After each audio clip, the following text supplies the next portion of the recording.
शिक्षा उस शेरनी का दूध है जो जितना ज्यादा पिएगा उतना ज्यादा दहाड़ेगा। नमस्कार, जय हिंद, जय भीम, नमो बुद्धाय। मैं रविंद्र सिंह यादव। आज हम बात करेंगे वर्ण व्यवस्था की निरर्थकता के बारे में। इसके पिछले वीडियो में हम बात किए थे जाति व्यवस्था, जाति या वर्ण व्यवस्था कैसे हमारे भारत में स्थापित की गई, कैसे आर्य आए। अब हम बात करेंगे वर्ण व्यवस्था के निरर्थकता के बारे में कि ये लोग वर्ण व्यवस्था के माध्यम से कैसे हमारे समाज में फूट डालो, राजनीति करो या हमारे आदिवासी मूल निवासी के ऊपर कब्जा करके उनके ऊपर कैसे अत्याचार करते थे, उनको कैसे भ्रमित करते थे और उनका कैसे शोषण करते थे। और इसका कोई इम्पोर्टेंट नहीं था। इंसान तो इंसान होता है, चाहे वह किसी जाति धर्म का हो। तो हमें मानवता पे काम करने की जरूरत है। आइए आज हम बात करेंगे वर्ण व्यवस्था की निरर्थकता के बारे में कि जब वर्ण व्यवस्था जन्म पर आधारित हुई तो उसने अनेक रूढ़ियों और सामाजिक शोषण को वैधता प्रदान की। ठीक है। इसके बाद कार्यों को धर्म से संबंधित करने में से व्यक्ति में नवीन प्रवृत्तियां हतोत्साहित हुई और वर्ण व्यवस्था ने समाज के एक वर्ग का व्यापक बड़े पैमाने पर शोषण किया, दोहन किया, उनके ऊपर अत्याचार किया और उनको अपना गुलाम बना करके रखा था। अतः यह एक अतार्किक शोषणवादी व्यवस्था थी। वर्ण व्यवस्था का कोई मतलब नहीं था। वर्ण व्यवस्था सिर्फ अपने निजी स्वार्थ के लिए बनाया गया था। अब हम बात करेंगे कि अस्पृश्यता का क्या मतलब है, इसका क्या उद्देश्य था और इसे क्यों लाया गया और क्या इसका स्वार्थ था। इन चार वर्णों के अलावा इस व्यवस्था से संबंधित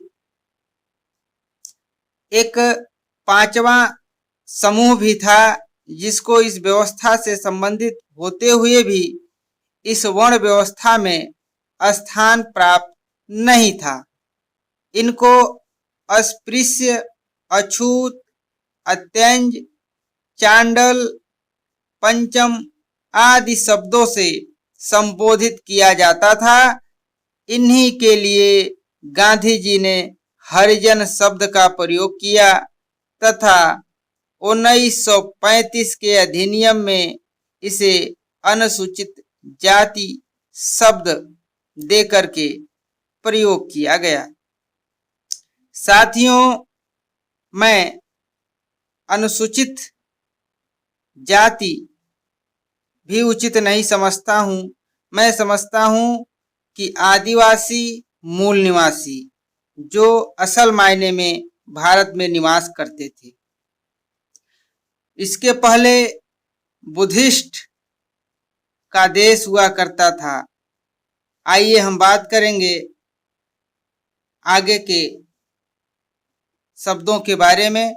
इनको जन्म से अपवित्र माना जाता था और मान्यता थी कि इनके स्पर्श, छाया एवं सांस से भी ऊंची जाति के लोगों का वातावरण अपवित्र हो जाता था। ध्यान देने की बात है साथियों, कितने जाहिल प्रवृत्ति के लोग थे कि कह रहे हैं कि सांस लेने से और उसके परछाई से अपवित्र हो जाते हैं। कितना मूर्ख थे या कह सकते हैं कितना चालाक थे। ये लोग सिर्फ लूटने आए थे। इनके अंदर मानवता नहीं था। इनके अंदर की जो मानवता थी वह मर चुकी थी। ये इंसान नहीं, ये जानवर बन गए थे, अपवित्र हो जाती थी। इसीलिए इनको अछूत कहा गया था और अछूतों को गांव से बाहर दक्षिण दिशा में रहने के लिए विवश किया जाता था, उनको मारा जाता था, उनको पीटा जाता था, प्रताड़ित किया जाता था, शोषण किया जाता था, क्योंकि इन्हीं का शासन था उस समय। और इनके घर को धार्मिक दृष्टि से अपवित्र माना जाता था। ये गांव के मुख्य गलियों एवं सड़कों पर नहीं चल सकते थे। इनका मंदिरों में प्रवेश वर्जित था। मैं समझता हूं कि जिस मंदिर में दलित या मूल निवासी को जाने से यदि वह मंदिर अपवित्र हो जाती है, तो मैं समझता हूं कि उस मंदिर में भगवान का वास नहीं है, देवी देवता का वास नहीं है। देवी देवता, मैं समझता हूं कि वह जाति वर्ण व्यवस्था स्थापित नहीं किए थे, लेकिन यह मनुवादी और आर्य, या कह सकते हैं कि ये जो लोग छल कपट से हमारे मूल निवासियों के ऊपर अत्याचार करते थे, उन्हीं का षड्यंत्र था कि मंदिर में जाने से मंदिर अपवित्र हो जाती थी।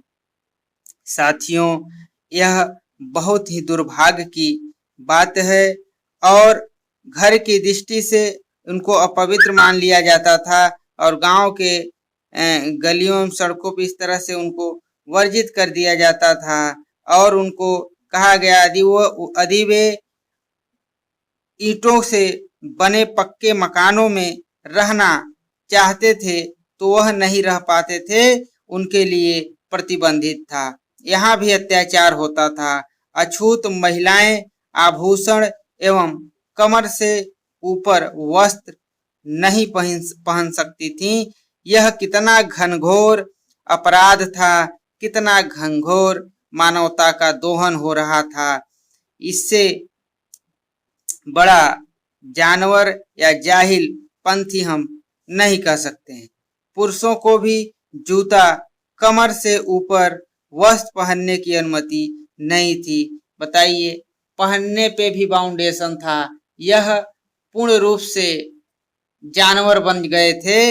ये सिर्फ लूटना चाह रहे थे और हमारे भाई बहनों के ऊपर अत्याचार कर रहे थे लगातार।